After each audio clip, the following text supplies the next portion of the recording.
তবে শুনছিলাম ওটা, তার মধ্যে উদয়ন গুহ, দীপক ভট্টাচার্য, বিশুধর, এদের নাম দেওয়া হয়েছে যে আমরা পিঠে খাওয়ার জন্য নাকি রাত 12টার সময় এদের ডাকত।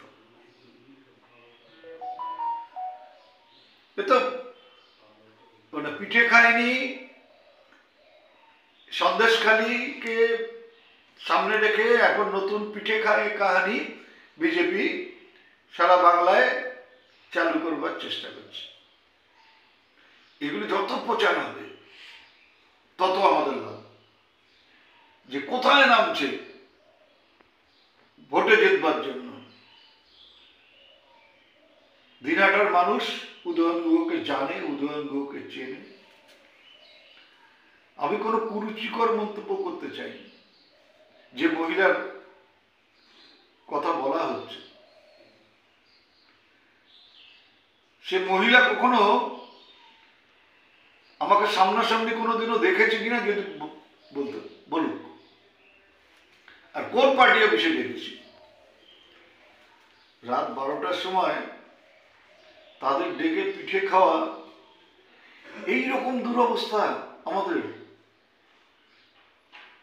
আমি তো পিঠে খাওয়া প্রায় ভুলেই গেছি এই বয়সে। আর পিঠে খাওয়া তার ওরা মাঝে পিঠে দিয়েছিল সেই 21শে নভেম্বরে, তারপরে তার পিঠে খাওয়ার কথা মনে থাকে না এই বয়সে।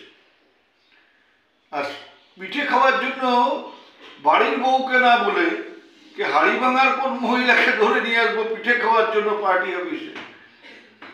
আর আমি লোকটা, শুধু আমি বলে না, আমাদের কোনো নেতাই রাত 12টা দূরের কথা 10টার পরে বাইরে থাকে কিনা জানি না। আমার ম্যাক্সিমাম লিমিট হচ্ছে 9টা, 9:30। তারপরে কিন্তু আমি বাড়ির বাইরে থাকি না, কেউ আমাকে পায় না।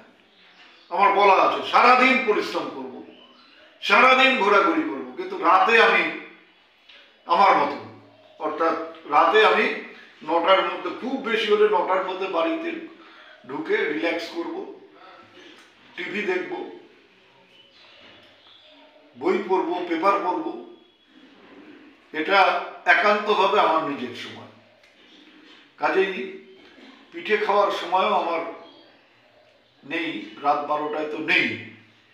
আর এইসব নোংরা কথা বলে ওরা নোংরা চরিত্র প্রকাশ করছে। আরে অর্পিতা নারায়ণ সম্বন্ধে তো আর কি বলবো, এর সম্বন্ধে আর কিছু, এই পোস্ট করেছে, এর সম্বন্ধে বলার কিছু নেই।